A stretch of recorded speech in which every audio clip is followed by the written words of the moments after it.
Offline banking প্ৰক্ৰিয়া, offline banking process. বেংকত তেওঁলোকৰ ধন সুৰক্ষিত বুলি অনুভৱ কৰাটোৱে জমা কৰা ধনৰ নিৰাপত্তাৰ ওপৰত গুৰুত্ব আৰোপ কৰে। বৰ্তমানেও বেংকত জমা থোৱা ধনৰ নিৰাপত্তা নিৰ্ভৰযোগ্য বুলি গণ্য কৰা হয়। টকা সঞ্চয় কৰাটো এটা ভাল অভ্যাস। যদি ঘৰত টকা সঞ্চয় কৰে, আমি নিজে যোগ নিদিয়ালৈকে সেই ধন বৃদ্ধি নহয়। কিন্তু একেখিনি টকা বেংকত জমা থলে সুদ পোৱা যায়। পূৰ্বতে পৰিয়ালৰ মুৰব্বীয়ে বেংক আৰু অন্যান্য লেনদেনৰ দায়িত্ব পালন কৰিছিল। কিন্তু সময়ৰ পৰিৱৰ্তনৰ লগে লগে বেংকৰ গুৰুত্ব উপলব্ধি কৰা হৈছে। এতিয়া স্কুলীয়া ছাত্ৰ-ছাত্ৰীৰ পৰা আৰম্ভ কৰি যুৱক আৰু জ্যেষ্ঠ নাগৰিকলৈকে সকলোৰে বেংক একাউণ্ট আছে আৰু বেংকৰ লেনদেনৰ সৈতে সকলোৱে পৰিচিত। এতিয়া জানো আহকচোন, এটা বেংকত কিমান ধৰণৰ একাউণ্ট খুলিব পাৰি।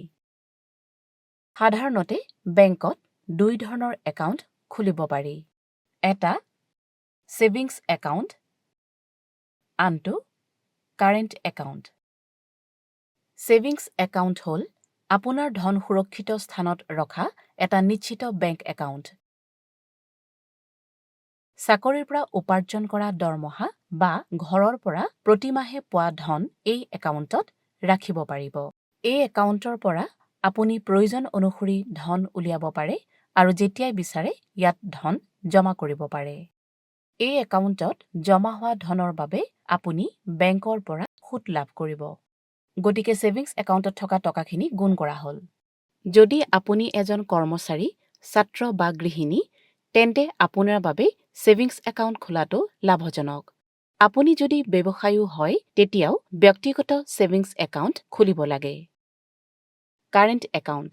ব্যৱসায়িক উদ্দেশ্যত এটা কাৰেণ্ট একাউণ্ট খোলা হয়।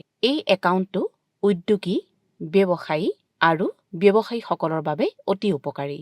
এই একাউণ্ট কোম্পানীৰ নামত খোলা হয়। এই একাউণ্টৰ পৰা বৃহৎ পৰিমাণৰ লেনদেন কৰিব পাৰি। বেংকৰ নিয়ম অনুসৰি উদ্যোগ আৰু ব্যৱসায়ৰ ওপৰত নিৰ্ভৰ কৰি কাৰেণ্ট একাউণ্টত জমা আৰু উলিওৱাৰ সীমা নিৰ্ধাৰিত থাকে। এই একাউণ্টত জমা কৰা ধনৰ বাবে বেংকে সুদ নিদিয়ে। এতিয়া ছেভিংছ একাউণ্ট খোলাৰ পদ্ধতি চাওঁ আহক। আপুনি যিটো বেংকত একাউণ্ট খুলিব বিচাৰে, সেই বেংকৰ যিকোনো শাখাত গৈ কাউণ্টাৰৰ পৰা ছেভিংছ একাউণ্ট খোলাৰ বাবে প্ৰপত্ৰখন সংগ্ৰহ কৰিব পাৰিব।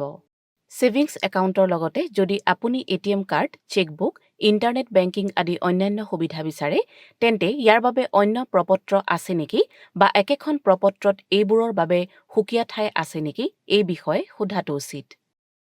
আৰু তাৰ পিছত সেই অনুসৰি প্ৰপত্ৰখন পূৰণ কৰক। ছেভিংছ একাউণ্ট খুলিবলৈ কি কি প্ৰয়োজনীয় নথিপত্ৰ লাগিব সেয়া প্ৰপত্ৰত উল্লেখ কৰা থাকে। কিন্তু তথাপিও যদি আপোনাৰ কিবা সন্দেহ বা প্ৰশ্ন উদয় হয়, তেন্তে বেংকৰ কৰ্মচাৰী বা ইয়াৰ সৈতে জড়িত বিষয়াৰ পৰা তথ্য বিচাৰিব পাৰিব।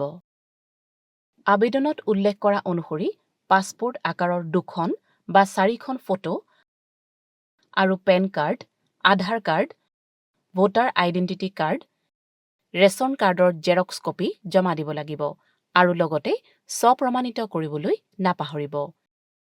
কিছুমান বেংকত অন্ততঃ এজন বা দুজন গেৰেণ্টাৰৰ প্ৰয়োজন হয়, কিন্তু কিছুমান বেংকে কেৱল আপোনাৰ আইডিৰ ভিত্তিতহে একাউণ্ট খোলে।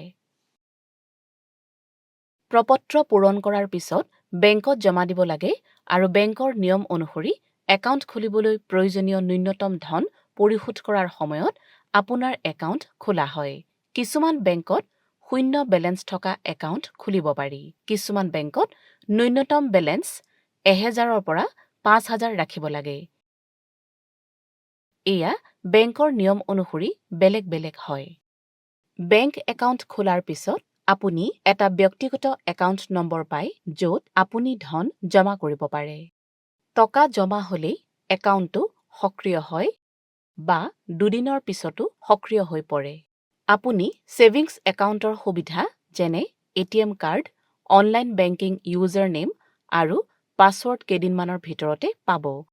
কিছুমান বেংকে একাউণ্ট খুলিলে চেকবুক প্ৰদান কৰাৰ বিপৰীতে কিছুমান বেংকে কেইদিনমানৰ পিছত চেকবুক দিয়ে। প্ৰায়বোৰ বেংকে একাউণ্ট খুলিলে পাছবুক নিদিয়ে। বেংক একাউণ্টত কেৱল পইচাই জমা কৰা নহয়, ই আপোনাৰ বৃত্তীয় যাত্ৰাৰ এক সুৰক্ষিত আৰু গুৰুত্বপূৰ্ণ বিকল্পও হয়। আপোনাৰ লগত বেংক একাউণ্ট আছেনে?